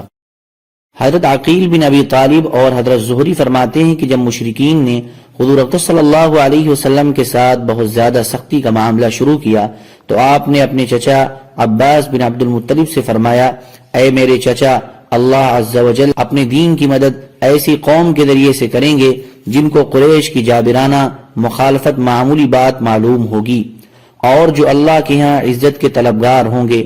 آپ مجھے بازار عکاظ میں لے چلیں اور مجھے عرب کے قبائل کی قیام گاہیں دکھائیں تاکہ میں ان کو اللہ عز و جل کی دعوت دوں اور اس بات کی دعوت دوں کہ وہ میری حفاظت کریں اور مجھے اپنے یہاں لے جا کر رکھیں تاکہ میں اللہ عز و جل کی طرف سے اللہ کے پیغام کو انسانوں تک پہنچا سکوں.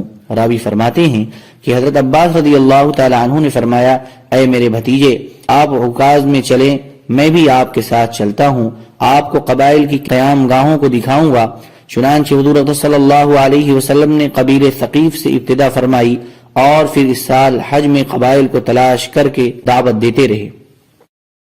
پھر جب اگلا سال ہوا جبکہ اللہ تعالیٰ نے آپ کو کھلم کھلا دعوت دینے کا حکم دیا تو اوس اور خزرج کے 6 آدمیوں سے آپ کی ملاقات ہوئی جن کے نام یہ ہیں: اسعد بن زرارہ اور ابو الحیثم بن تیہان اور عبداللہ بن رواحہ اور سعد بن ربیع اور نعمان بن حارثہ اور عبادہ بن صامت. حضور اقدس صلی اللہ علیہ وسلم کی ان سے ملاقات مینا کے دنوں میں جمرہ عقبہ کے پاس رات کے وقت ہوئی. آپ ان کے پاس بیٹھے اور ان کو اللہ عز و جل کی اور اس کی عبادت کرنے کی اور اس کے اس دین کی مدد کرنے کی دعوت دی جو دین دے کر اللہ نے اپنے نبیوں اور رسولوں کو بھیجا ہے. انہوں نے درخواست کی کہ حضور آسمان سے آنے والی وحی کو ان پر پیش فرمائیں. چنانچہ آپ نے سورہ ابراہیم وَإِذْ قَالَ إِبْرَاهِيمُ رَبِّ اجْعَلْ هَذَا الْبَلَدَ آمِنًا سے لے کر آخر تک پڑھ کر سنائی. جب انہوں نے قرآن سنا تو ان کے دل نرم پڑ گئے اور اللہ کے سامنے عاجزی کرنے لگے اور حضور کی دعوت کو قبول کر لیا. جب حضور اقدس صلی اللہ علیہ وسلم کی اور ان کی گفتگو ہو رہی تھی تو حضرت عباس بن عبد المطلب پاس سے گزرے تو انہوں نے حضور اقدس صلی اللہ علیہ وسلم کی آواز کو پہچان لیا اور فرمایا: اے میرے بھتیجے، یہ تمہارے پاس کون لوگ ہیں؟ آپ نے فرمایا: اے میرے چچا، یہ یثرب کے رہنے والے اوس و خزرج کے لوگ ہیں. ان کو بھی میں نے اسی بات کی دعوت دی جس کی دعوت ان سے پہلے دوسرے قبیلوں کو دے چکا ہوں.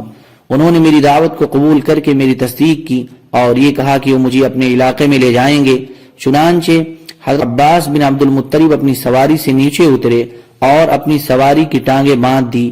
پھر ان سے کہا: اے جماعت اوس و خزرج، یہ میرا بھتیجا ہے اور یہ مجھے تمام لوگوں سے زیادہ محبوب ہے. اگر تم نے ان کی تصدیق کی ہے اور تم ان پر ایمان لے آئے ہو اور ان کو اپنے ساتھ لے جانا چاہتے ہو تو میں تم سے اپنی دلی اطمینان کے لیے یہ عہد لینا چاہتا ہوں کہ تم ان کو لے جا کر وہاں بے یار و مددگار نہیں چھوڑو گے اور ان کو دھوکہ نہیں دو گے، کیونکہ تمہارے پڑوسی یہودی ہیں اور یہودی ان کے دشمن ہیں اور مجھے خطرہ ہے کہ وہ ان کے خلاف تدبیریں کریں گے. حضرت عباس رضی اللہ تعالی عنہ نے جب حضرت سعد اور ان کے ساتھیوں کے بارے میں عدم اطمینان کا اظہار کیا تو یہ بات حضرت اسعد بن زرارہ پر بڑی گراں گزری. اس لیے انہوں نے کہا: یا رسول اللہ، آپ ہمیں حضرت عباس کو ایسا جواب دینے کی اجازت دیں جس میں ایسی کوئی بات نہیں ہوگی جس سے آپ کو غصہ آئے گا یا آپ کو ناگوار گزرے، بلکہ ایسا جواب دیں گے جس میں آپ کی دعوت کو قبول کرنے کی تصدیق ہوگی اور آپ پر ایمان کا اظہار ہوگا. آپ نے فرمایا: اچھا، تم حضرت عباس کو ضرور جواب دو، مجھے تم پر پورا اطمینان ہے. حضرت اسعد بن زرارہ نے حضور اقدس صلی اللہ علیہ وسلم کی طرف چہرہ کر کے کہا: یا رسول اللہ، ہر دعوت کا ایک راستہ ہوتا ہے، کسی کا راستہ نرم ہوتا ہے اور کسی کا سخت. آج آپ نے ایسی دعوت دی ہے جو نئی بھی ہے اور لوگوں کے لیے سخت اور کٹھن بھی ہے.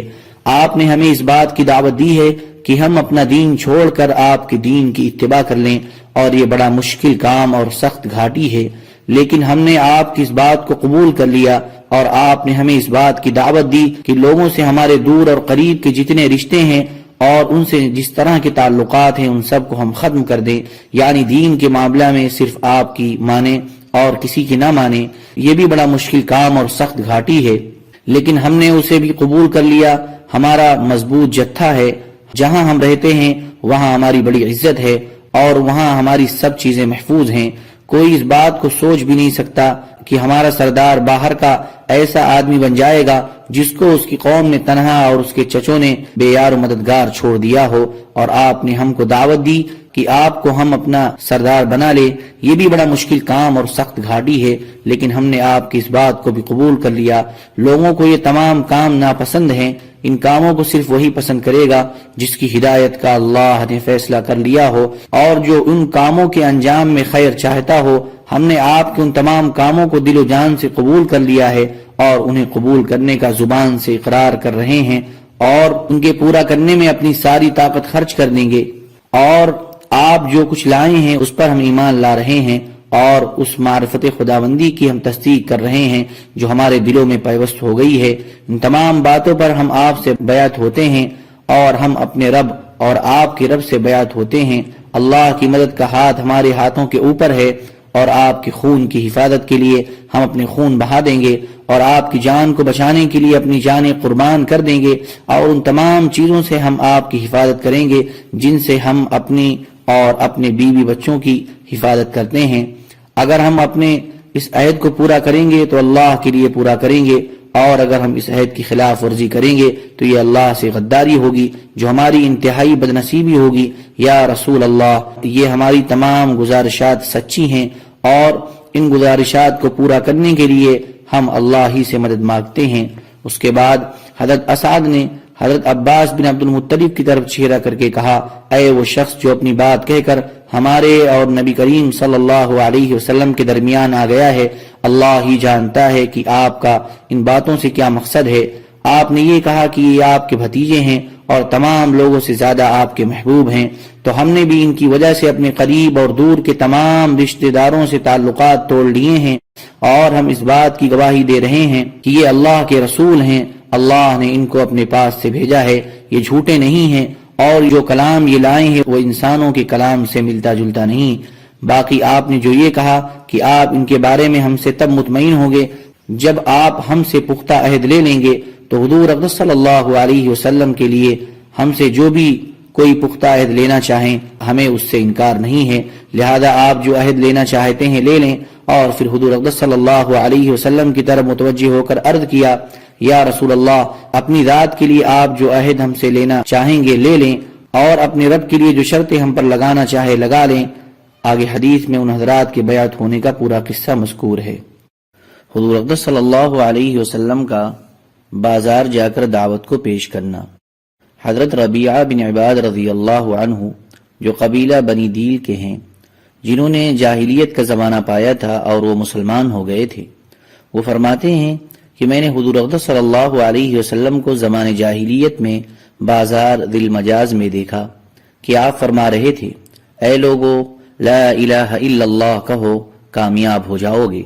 اور لوگ آپ کے ارد گرد جمع تھے، اور آپ کے پیچھے ایک روشن چہرے والا بھینگا آدمی تھا جس کی 2 زلفیں تھی، اور وہ یہ کہہ رہا تھا، نعوذ باللہ، کہ یہ بے دین اور جھوٹا آدمی ہے، جہاں بھی آپ تشریف لے جاتے وہ آپ کے پیچھے ہوتا۔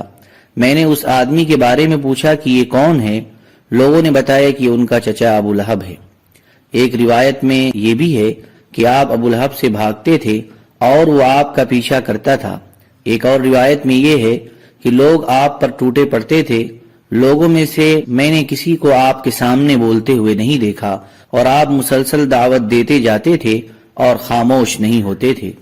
حضرت طارق بن عبداللہ رضی اللہ عنہ فرماتے ہیں کہ میں بازار ذی المجاز میں تھا کہ اچانک ایک نوجوان آدمی گزرا جس نے سرخ دھاریوں والا جوڑا پہنا ہوا تھا، اور وہ یہ کہہ رہا تھا، اے لوگو، لا الہ الا اللہ کہو، کامیاب ہو جاؤ گے۔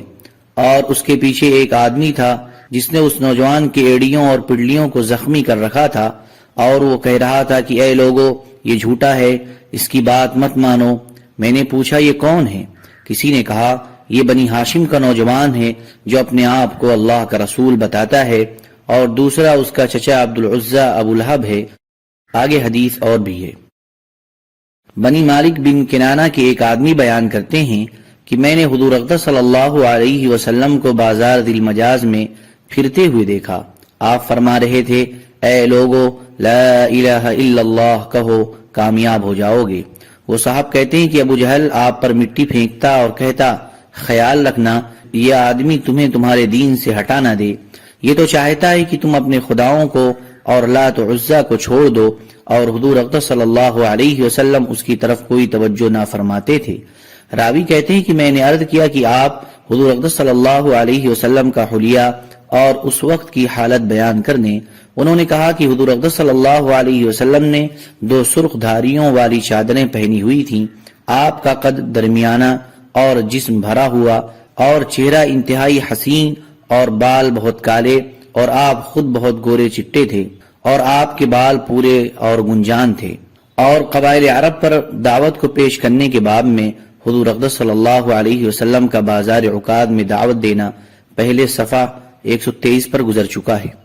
حضور اقدس صلی اللہ علیہ وسلم کا اپنے قریبی رشتہ داروں پر دعوت کو پیش کرنا۔ حضرت عائشہ رضی اللہ تعالی عنہ فرماتی ہیں کہ جب یہ آیت وَأَنذِرْ عَشِيرَتَكَ الْأَقْرَبِينَ اور ڈر سنا دے اپنے قریب کے رشتہ داروں کو نازل ہوئی تو حضور اقدس صلی اللہ علیہ وسلم نے کھڑے ہو کر فرمایا، اے فاطمہ بنت محمد، اے صفیہ بنت عبد المطلب، اے اولاد عبد المطلب، اپنی بیٹی اور پھوپھی کو اور دادا عبد المطلب کی اولاد کو مخاطب کر کے فرمایا، اللہ سے لے کر تمہیں کچھ دینے میں میرا کوئی زور نہیں چلتا، ہاں میرے مال میں سے جو چاہو مانگ سکتے ہو۔ حضرت علی رضی اللہ تعالیٰ عنہ فرماتے ہیں کہ جب یہ آیت وَأَنذِرْ عَشِيرَتَكَ الْأَقْرَبِينَ نازل ہوئی تو حضور اقدس صلی اللہ علیہ وسلم نے اپنے خاندان والوں کو جمع فرمایا، 30 آدمی جمع ہو گئے، سب نے کھایا پیا۔ حضرت علی رضی اللہ عنہ فرماتے ہیں کہ حضور اقدس صلی اللہ علیہ وسلم نے ان سے یہ فرمایا، تم میں کون ایسا ہے جو میرے قرضہ کی ادائیگی اور میرے وعدوں کے پورا کرنے کی ذمہ داری لیتا ہے؟ جو یہ ذمہ داری لے گا وہ جنت میں میرے ساتھ ہوگا اور وہ میرے اہل میں میرا قائم مقام ہوگا۔ ایک آدمی نے کہا، آپ تو سمندر ہیں، آپ کی ان ذمہ داریوں کو کون نبھا سکتا ہے؟ اس کے بعد آپ نے اس بات کو 3 مرتبہ پیش کیا۔ حضرت علی رضی اللہ تعالیٰ عنہ فرماتے ہیں کہ آپ نے یہ بات اپنے گھر والوں پر بھی پیش کی۔ اس پر حضرت علی رضی اللہ تعالیٰ عنہ نے کہا، میں تیار ہوں۔ حضرت علی رضی اللہ تعالیٰ عنہ فرماتے ہیں کہ حضور اقدس صلی اللہ علیہ وسلم نے بنو عبد المطلب کو جمع کیا یا آپ نے ان کو بلایا، اور یہ ایسے لوگ تھے کہ ان میں سے ہر ایک سالم بکرا کھا جاتا تھا اور 3 سا یعنی 10.5 سیر تک پی جاتا تھا، لیکن آپ نے ان کے لیے مد 14 چھٹا کھانا تیار کیا۔ انہوں نے خوب سیر ہو کر کھانا کھایا، کھانا اتنا ہی رہا جتنا پہلے تھا، اس میں کوئی کمی نہیں آئی، ایسا معلوم ہوتا تھا کہ جیسے اسے ہاتھ ہی نہ لگا ہو۔ پھر آپ نے ایک چھوٹا پیالہ منگوایا، جسے انہوں نے پیا تو وہ سیراب ہو گئے، اور وہ مشروب ویسے ہی باقی رہا جیسے کسی نے اسے ہاتھ ہی نہ لگایا ہو یا اسے کسی نے پیا ہی نہ ہو۔ اور آپ نے فرمایا، اے بنو عبد المطلب، مجھے تمہاری طرف خاص طور سے اور تمام انسانوں کی طرف عام طور سے بھیجا گیا ہے، اور تم میرا یہ معجزہ دیکھ چکے ہو کہ تم سب نے سیر ہو کر کھایا اور پیا، اور کھانے پینے میں کوئی کمی نہیں آئی۔ تم میں سے کون میرا بھائی اور میرا ساتھی بننے پر مجھ سے بیعت کرتا ہے؟ حضرت علی رضی اللہ عنہ فرماتے ہیں کہ کوئی بھی کھڑا نہ ہوا تو میں کھڑا ہو گیا، حالانکہ میں ان سب میں چھوٹا تھا۔ آپ نے مجھ سے فرمایا، بیٹھ جاؤ۔ آپ نے ان سے 3 مرتبہ یہ مطالبہ کیا، ہر دفعہ میں ہی کھڑا ہوتا رہا اور آپ مجھے فرما دیتے کہ بیٹھ جاؤ۔ تیسری مرتبہ آپ نے اپنا ہاتھ میرے ہاتھ پر مارا، یعنی مجھے بیعت کیا۔ حضرت علی رضی اللہ تعالیٰ عنہ فرماتے ہیں کہ جب یہ آیت وَأَنذِرْ عَشِيرَتَكَ الْأَقْرَبِينَ نازل ہوئی تو حضور اقدس صلی اللہ علیہ وسلم نے فرمایا، اے علی، بکری کی ایک دستی کا سالن بنا لو اور 1 سا یعنی 3.5 سیر آٹے کی روٹیاں تیار کر لو، اور بنی ہاشم کو میرے پاس بلا لاؤ۔ اس وقت بنی ہاشم کی تعداد 40 یا 39 تھی۔ حضرت علی رضی اللہ عنہ فرماتے ہیں، بنی ہاشم کی جمع ہونے کے بعد حضور اقدس صلی اللہ علیہ وسلم نے کھانا منگوا کر ان کے سامنے رکھ دیا، اور سب نے خوب سیر ہو کر کھایا، حالانکہ ان میں بعض ایسے بھی تھے جو اکیلا ہی سالم بکرا ماں شوربے کے کھا جائے۔ پھر آپ نے ان کو دودھ کا ایک پیالہ دیا، سب نے اس کو پیا اور سب سیراب ہو گئے۔ تو ان میں سے ایک نے کہا ہم نے آج جیسا جادو کبھی نہیں دیکھا۔ لوگوں کا خیال ہے کہ یہ کہنے والا ابو لہب تھا۔ دوسرے دن حضور اقدس صلی اللہ علیہ وسلم نے فرمایا اے علی، بکری کی ایک دستی کا سالن بنا لو اور ایک سا یعنی 3.5 سیر آٹے کی روٹیاں تیار کر لو اور دودھ کا ایک بڑا پیالہ تیار کر لو۔ حضرت علی رضی اللہ عنہ فرماتے ہیں میں نے یہ سارا انتظام کر لیا۔ انہوں نے پہلے دن کی طرح سے خوب کھایا اور خوب پیا اور پہلے دن کی طرح کھانا اور دودھ بچ گیا، ان میں برکت ہوئی۔ اس دن بھی ایک آدمی نے کہا ہم نے آج جیسا جادو کبھی نہیں دیکھا۔ تیسرے دن حضور اقدس صلی اللہ علیہ وسلم نے پھر فرمایا اے علی، بکری کی ایک دستی کا سالن بنا لو اور ایک سا آٹے کی روٹیاں تیار کر لو اور دودھ کا ایک بڑا پیالہ تیار کر لو۔ چنانچہ میں نے سب کچھ تیار کر لیا۔ آپ نے فرمایا اے علی، بنی ہاشم کو میرے پاس بلا لاؤ۔ میں ان سب کو بلا لایا، ان سب نے کھایا اور پیا۔ حضور اقدس صلی اللہ علیہ وسلم نے ان کے کچھ کہنے سے پہلے ہی گفتگو شروع فرما دی اور فرمایا تم میں سے کون ایسا ہے جو میرے قرضہ کی ادائیگی کی ذمہ داری لیتا ہے؟ حضرت علی رضی اللہ عنہ فرماتے ہیں میں بھی چپ رہا اور باقی لوگ بھی چپ رہے۔ آپ نے دوبارہ یہی بات ارشاد فرمائی تو میں نے کہا یا رسول اللہ میں تیار ہوں۔ حضور اقدس صلی اللہ علیہ وسلم نے فرمایا تم اے علی، یعنی اس کام کے لیے تم ہی مناسب ہو۔ ابن ابی حاتم نے بھی اسی مفہوم کی حدیث بیان کی ہے اور اس میں یہ مضمون ہے کہ حضور اقدس صلی اللہ علیہ وسلم نے فرمایا کہ تم میں سے کون میرے قرضے کی ادائیگی کی ذمہ داری لیتا ہے اور میرے بعد میرے اہل میں میرا قائم مقام بننے کے لیے تیار ہے۔ حضرت علی رضی اللہ عنہ فرماتے ہیں کہ سب لوگ خاموش رہے اور حضرت عباس رضی اللہ تعالی عنہ اس ڈر کی وجہ سے خاموش رہے کہ حضور کے قرضے کو ادا کرنے کے لیے کہیں ان کو سارا مال نہ خرچ کرنا پڑ جائے۔ حضرت علی رضی اللہ تعالی عنہ فرماتے ہیں میں اس وجہ سے خاموش رہا کہ حضرت عباس مجھ سے عمر میں بڑے ہیں اور پھر خاموش ہیں۔ پھر آپ نے یہی بات دوبارہ فرمائی۔ حضرت عباس رضی اللہ تعالیٰ عنہ پھر خاموش رہے۔ جب میں نے یہ دیکھا تو میں نے کہا یا رسول اللہ میں تیار ہوں۔ حضرت علی رضی اللہ تعالیٰ عنہ فرماتے ہیں میں اس ذمہ داری کے لیے تیار تو ہو گیا لیکن میری شکل و صورت سب سے خستہ تھی اور میری آنکھیں چدھیائی ہوئی تھیں، پیٹ بڑا تھا، ٹانگیں پتلی تھیں۔ یہی حدیث مجمع پر دعوت پیش کرنے کے باب میں حضرت ابن عباس رضی اللہ تعالیٰ عنہ کی روایت سے ایک اور طرح صفحہ 118 پر گزری ہے۔ حضور اقدس صلی اللہ علیہ وسلم کا سفر میں دعوت کو پیش فرمانا۔ حضرت سعد رضی اللہ تعالی عنہ رہبر بن کر حضور اقدس صلی اللہ علیہ وسلم کو رقوبہ گھاٹی کے راستے سے لے کر گئے تھے۔ ان کے بیٹے کہتے ہیں کہ میرے والد نے مجھ سے یہ بیان فرمایا کہ حضور اقدس صلی اللہ علیہ وسلم ہمارے یہاں تشریف لائے، آپ کے ساتھ حضرت ابو بکر رضی اللہ تعالی عنہ بھی تھے۔ حضرت ابو بکر رضی اللہ تعالی عنہ کی ایک شیر خوار بیٹی ہمارے یہاں بسلسلہ رضاعت رہتی تھی اور حضور اقدس صلی اللہ علیہ وسلم چاہتے تھے کہ مدینے کا سفر چھوٹے راستے سے کریں، تو ان سے حضرت سعد رضی اللہ تعالی عنہ نے عرض کیا کہ رقوبہ گھاٹی کے نیچے سے جو راستہ جاتا ہے وہ زیادہ قریب ہے، لیکن وہاں قبیلہ اسلم کے 2 ڈاکو رہتے ہیں جن کو مہانان کہا جاتا ہے، اگر آپ چاہیں تو ان کے پاس سے گزرنے والے راستے سے سفر کریں۔ حضور اقدس صلی اللہ علیہ وسلم نے فرمایا ڈاکو والے راستے سے ہمیں لے چلو۔ حضرت سعد رضی اللہ تعالیٰ عنہ فرماتے ہیں کہ ہم اس راستے سے چلے، جب ہم ان کے قریب پہنچے تو ان میں سے ایک دوسرے سے کہہ رہا تھا لو یہ یمانی آ گیا۔ حضور اقدس صلی اللہ علیہ وسلم نے ان دونوں کو دعوت دی اور ان پر اسلام کو پیش فرمایا، وہ دونوں مسلمان ہو گئے۔ آپ نے ان کے نام پوچھے، انہوں نے کہا ہم مہانان ہیں، یعنی 2 گرے پڑے آدمی۔ آپ نے فرمایا نہیں، تم دونوں مکرمان ہو، یعنی قابل اکرام۔ پھر آپ نے انہیں اپنے پاس آنے کا حکم دیا۔ آگے حدیث اور بھی ہے۔